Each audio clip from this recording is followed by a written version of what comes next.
In Nairobi, Akinyi had always worked quietly, taking on extra shifts, selling handmade crafts, and saving every coin she could. But no matter how hard she tried, her relatives never saw her effort. At every gathering they would laugh at her, call her useless, and say she would never achieve anything. At a family party one evening, the mockery became louder than ever. Her uncle, holding a glass in his hand, burst into laughter and said in front of everyone, "Akinyi, you will never own anything. You'll die depending on others." The room erupted with giggles, her cousins whispering and smirking. Akinyi sat quietly, her calm eyes scanning the room. Instead of arguing, she reached into her bag and pulled out a neat folded envelope. The chatter continued until she stood up and gently placed the papers on the table. "You say I own nothing," she said softly, her voice steady. "But this is the deed to my apartment, paid in full. My home." The room froze. The laughter died instantly.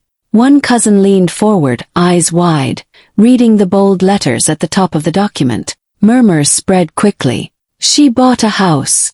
Is this real?" Her uncle's face turned red, his words stuck in his throat. For the first time, silence filled the room, not because she was useless, but because she had proven every single one of them wrong. Shame washed over their faces. Akinyi simply sat back down, sipping her drink, no longer the target of their jokes, only their envy. In Kampala, Miriam had always been the quiet one in her family. She worked hard behind the scenes, doing small business deals, selling produce and saving carefully. But her cousins never respected her. They loved to mock her, calling her dead weight, saying she would never stand on her own 2 feet. Every time she walked into a gathering, whispers followed her, and every insult cut deeper. But Miriam never fought back. She just kept working in silence. One evening at her brother's birthday party, the teasing reached its peak. The room was full of music, laughter, and clinking glasses. As everyone gathered around the table, one cousin cracked a cruel joke. "Miriam will always live off others. She could never own anything of her own." The whole table burst into laughter. Some pointed, others nodded in agreement. Even her brother tried to cover his laugh with his hand. Miriam sat still, her heart pounding but her face calm. She had heard these words too many times. Slowly, she rose to her feet, the laughter still ringing around her. She reached into her bag and pulled out a thick envelope. Without a single smile, she slid the papers across the table. The laughter died as curiosity took over. One cousin unfolded the papers, his smile fading instantly. His voice cracked as he read, "Deed farmland, Miriam's name." Suddenly, the room grew silent. Everyone leaned closer. It wasn't just a piece of land, it was prime farmland outside the city, acres of it, worth more than any of them had imagined. Miriam finally spoke, her voice steady but filled with emotion. "While you laughed at me, I was building something real. This land is mine, paid for by my own work." The cousins stared, their faces burning with shame. No one dared to speak. The same people who had mocked her just minutes earlier now looked small and guilty. Even her brother's smile disappeared, replaced with regret. For the first time, Miriam stood taller than all of them. She didn't shout, she didn't insult them back. She simply gathered her envelope, sat down, and sipped her drink. The silence in the room was louder than all their laughter had ever been. Miriam had turned their mockery into her victory, and they would never forget it. In Lagos, Amaka had always been the target of her family's gossip. While her cousins chased wealthy suitors and boasted about flashy lifestyles, Amaka chose a different path. She worked hard, running a small business, saving carefully, and living quietly. But her family never saw her discipline as strength. Instead, they mocked her for not marrying a rich man. To them, she was wasting her youth and going nowhere. At her cousin's engagement party, the insults returned, louder than ever. Music played, glasses clinked, and people danced. But in one corner of the hall, her relatives surrounded her. One cousin sneered, "Amaka, look at you. Still single, still struggling. You're useless." Another chimed in, "If you had married a rich man, maybe you'd have something by now." Laughter erupted around her, their words sharp and cruel. Amaka stood there, her heart steady, her lips curling into a small smile. She didn't argue or defend herself. Instead, she reached into her purse and pulled out a sleek brown envelope. Calmly, she placed it on the table. "You think I have nothing," she said softly, her voice cutting through their laughter. "But this says otherwise." A curious cousin grabbed the papers and began reading. Suddenly, the smirk on his face vanished. This is a deed," he stuttered. "A house, in Victoria Island." The room fell silent. Every pair of eyes turned toward Amaka. Phones quickly came out recording the moment. Gasps echoed across the table. Owning a property in Victoria Island was no small thing.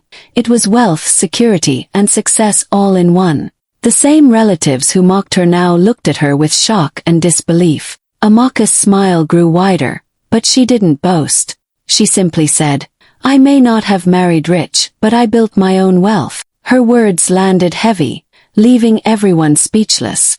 Even the bride-to-be stared in awe, realizing that Amaka had achieved what most of them only dreamed of. The music still played in the background, but the energy had shifted. The whispers turned into murmurs of respect. For once, no one dared call her useless.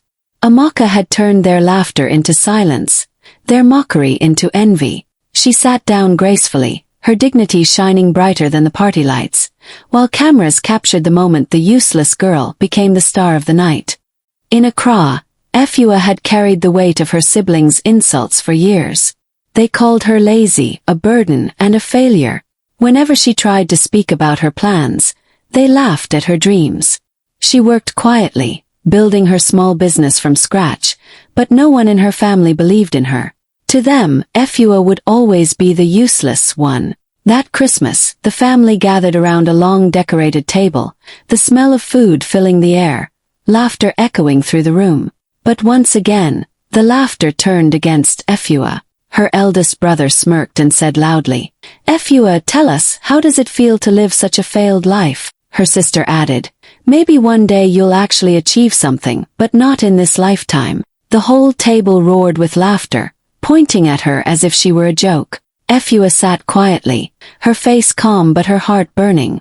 She had endured enough. Slowly, she reached into her bag and pulled out a large envelope. Without raising her voice, she placed the documents on the table and said, "You call me a failure, but maybe you should read this first." Her brother grabbed the papers carelessly, but his smile disappeared as his eyes scanned the page. This is a deed." His voice cracked. "An office building. In your name." The table went silent, forks froze mid-air. One by one, her siblings leaned forward, their eyes widening. Efua owned an entire office building, something none of them had ever achieved. Their laughter vanished, replaced by shame and disbelief. Efua finally spoke, her tone steady and firm. "While you mocked me, I was working. I built my company from the ground up. And now that building belongs to me." The room stayed silent, the Christmas cheer replaced with heavy regret. Her siblings couldn't meet her eyes. The same mouths that had called her useless now trembled, unsure of what to say. Efua leaned back in her chair, a small smile on her lips. For the first time, she wasn't the one being laughed at. She was the one holding power. The burden they had mocked had become the success they envied. That Christmas dinner would be remembered forever, not for the food or the music, but for the moment Efua's truth silenced an entire table. In Lusaka, Chipo had always been the one her family looked down on. She worked long hours, managed her money carefully, and lived simply, but her efforts were never respected. At every gathering, her relatives made jokes about her. They called her useless, saying she had no future and no achievements. Still, Chipo stayed quiet, never arguing back. At the big family reunion, the insults came again, louder than ever. Her aunt, who loved showing off, raised her voice so the whole room could hear. "Chipo, you are so useless. At your age, what do you even have to show?" Laughter spread quickly. Her cousins leaned toward each other, whispering and snickering, some even clapping at the insult as if it was entertainment. Chipo sat still, her hands folded neatly on her lap. She let them laugh, let them mock, her calm eyes moving from face to face. But inside, she knew something they didn't. Finally, she rose from her seat, her voice steady. "You think I have nothing?" she asked softly. Then she reached into her purse and pulled out a neat envelope. The room quieted a little as she laid the documents on the table. Curious hands grabbed them, eyes scanning the bold letters. Silence fell. "This is a deed," one cousin stammered. Another gasped. "Not one, 3 rental houses. In her name." The mocking smiles disappeared. The same mouths that had just laughed at her now hung open in shock. Chipo stood tall, her presence filling the room. "While you mocked me, I was building my life quietly. Those houses bring me income every month. I don't depend on anyone." Her aunt's face turned pale, her earlier confidence gone. Cousins who once sneered now mumbled apologies, suddenly trying to change their tone. "Chipo, we didn't mean it like that," one whispered. Another reached for her hand, trying to smile. But Chipo only looked at them calmly, her silence saying more than any words could. She didn't need their approval anymore. She had proven herself with actions, not arguments. That day the family reunion changed forever. No one would forget the moment Chipo revealed the truth. The useless girl they laughed at had become the one they now envied. And as she sat back down sipping her drink, it was clear. She was no longer the one seeking respect. She had already earned it, and they all knew it. In Kigali, Nadia had always been treated as the weak link in the family. No matter how hard she worked, no one seemed to notice. She had faced endless whispers, cruel side comments, and mocking laughs from relatives who believed she would never amount to anything. To them she was the useless one, the girl with no future.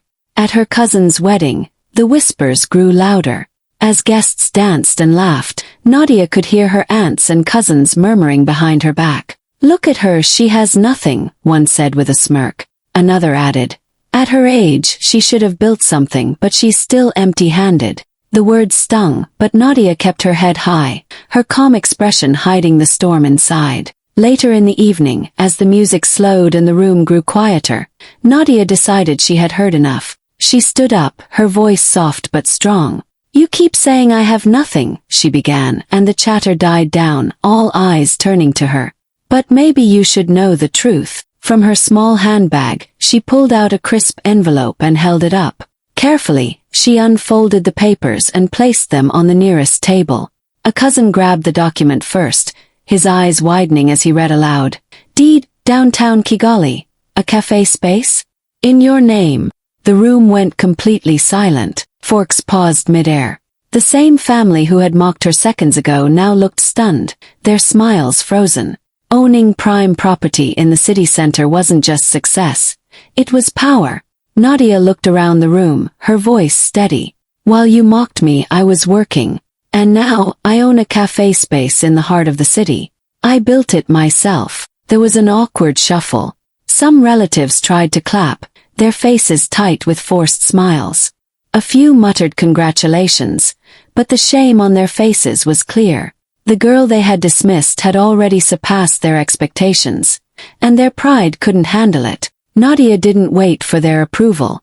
She simply gathered her papers, sat down gracefully, and sipped her drink. The power had shifted completely. For once, the whispers stopped. The useless one had proven she was far ahead of them.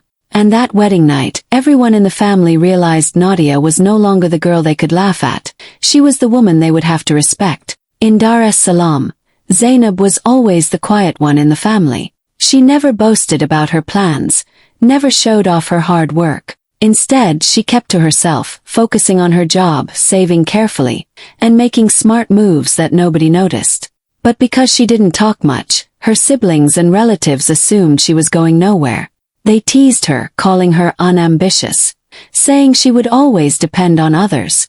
On her father's birthday, the whole family gathered. The room was full of laughter, music, and the smell of food. But as the cake was brought out, the attention shifted to Zainab. One brother chuckled loudly. "Zainab, at your age, what have you even achieved?" Another cousin smirked. "She'll probably ask for money again tomorrow." The laughter rolled across the room, everyone joining in as if mocking her was part of the celebration. Zainab sat still, her eyes calm, her lips pressed into a small smile. She had listened to this same joke too many times. But this time she was ready. As the laughter died down, she stood up slowly. "Since today is about celebrating," she said softly, "maybe I should share my gift too." She walked to the cake table and placed a neat envelope beside it. The family watched, confused, until her sister reached out and unfolded the papers. Her eyes widened, her voice trembling as she read aloud, "Deed land by the ocean. Zainab's name." The room froze. Jokes turned into stunned silence. Everyone's eyes shifted to her, disbelief painted on their faces. Oceanfront land in Dar es Salaam was priceless, an investment far beyond what any of them had. Zainab finally looked around the room, her voice firm but calm. "While you laughed at me, I was working quietly. I don't need anyone's money. I already own land by the ocean, and I built it with my own effort." Her brother's smirks vanished. Her cousin's whispers faded. Suddenly, the same family that had mocked her began calculating in their heads just how valuable her land was. Some tried to clap, others muttered congratulations, but the shame on their faces was clear. Zainab didn't boast, she didn't rub it in. She simply collected her papers, sat back down, and smiled faintly. That day, the power in the room shifted. The unambitious sister they laughed at had become the one they all envied, and her father, watching quietly, looked at her with new pride in his eyes. In Johannesburg, Lerato had always been the target of her brother's cruel jokes. Growing up, they made her feel small, always comparing her to themselves. They laughed at her choices, mocked her quiet lifestyle, and loved reminding her she was nothing. Even as an adult, the insults never stopped. No matter how hard she worked, her brothers only saw her as useless. At a big family party one evening, the teasing reached its peak. Music filled the hall, glasses clinked, and everyone danced. But when the laughter died down for a moment, her brothers decided to make her the joke of the night. They raised their glasses high, chanting loudly, "To Lerato, the useless one." The crowd chuckled, some cousins joining in, while others shifted uncomfortably, unsure whether to laugh or not. Lerato felt the familiar sting in her chest, but she didn't let it show. Instead, she stood slowly, her calm eyes meeting theirs. She reached into her handbag and pulled out a crisp white envelope. With steady hands, she unfolded the paper and held it up. Her voice was quiet but sharp enough to cut through the noise. "You call me useless," she said, "but this says otherwise." Her eldest brother grabbed the paper with a mocking grin, but the grin disappeared as soon as he read it. His voice dropped. This is a deed." Another brother leaned over his shoulder, his eyes widening. "A shopping complex. In her name." The room went silent. The music seemed to fade into the background. A shopping complex in Johannesburg wasn't just property. It was power, wealth, and status. The same mouths that had been chanting now hung open in disbelief. Lerato looked around, her voice steady. "While you mocked me, I was building something real. That shopping complex belongs to me. And it earns more every month than your words could ever take away from me." A heavy silence filled the hall. Some guests clapped awkwardly, others lowered their heads in shame. Her brothers' faces burned red, their arrogance collapsing in front of everyone. Lerato didn't gloat. She simply took the deed back, folded it carefully, and placed it in her bag. Then she sat down, her dignity intact, sipping her drink as if nothing had happened. That night, the celebration changed. The jokes stopped. The chants died. Lerato was no longer the useless sister. She was the woman who owned more than all of them combined, and they knew it. In Dakar, Aminata had grown used to being pushed aside. At every family gathering, she was treated like an outsider. Her relatives whispered about her, calling her a burden, mocking her quiet ways, and laughing at her dreams. She worked hard, but because she didn't brag about her efforts, they assumed she had achieved nothing. At her cousin's graduation party, the hall was full of music, dancing, and cheerful chatter. But soon the spotlight turned cruel. As Aminata walked past a group of relatives, one of them shouted loudly, "You'll always be nothing." Laughter erupted across the room. Some cousins clapped, others pointed, and for a moment it felt like the whole hall was laughing at her. Aminata stood there, her heart pounding but her face calm. She had heard those words all her life, but tonight she was ready to answer. Slowly, she reached into her handbag and pulled out a folded envelope. The laughter continued until she lifted the papers high for everyone to see. "I may look like nothing to you," she said softly, her voice carrying through the hall, "but this proves otherwise." The room quieted as curiosity took over. Someone near the front snatched the papers, scanned them, then froze. His voice trembled as he read aloud. This is a deed. Aminata owns a farm. Her name is right here." The laughter stopped instantly. Gasps filled the air. Phones came out, recording the moment as silence spread through the hall. A farm of her own, land, crops, income, was more than most of them had. The useless girl they had mocked had just proven herself in front of everyone. Aminata looked around, her eyes steady. "While you laughed at me, I worked. That farm is mine. I built it with my own hands." Her words landed heavily. Relatives who had been laughing seconds ago now shifted in shame, their eyes avoiding hers. A few clapped awkwardly, trying to save face, while others muttered fake congratulations. But the damage was done. Their cruelty had been exposed, and their pride shattered. Aminata folded her papers carefully, slipped them back into her bag, and sat down with quiet grace. She didn't need to shout or boast. The deed had spoken louder than anything she could ever say. That night, the videos of her moment spread quickly, and everyone would remember the scene forever. The moment Aminata, once called nothing, silenced a whole hall and became everything. In Harare, Rutendo had carried years of hurt in silence. Her family never missed a chance to remind her that she was useless. Every gathering turned into a stage for mockery, and she swallowed the pain, never letting them see how deeply it cut. At a family dinner one evening, the insults came again. Her sister leaned back in her chair, smirking, and said loudly enough for everyone to hear, "Rutendo has no future. She'll always be useless."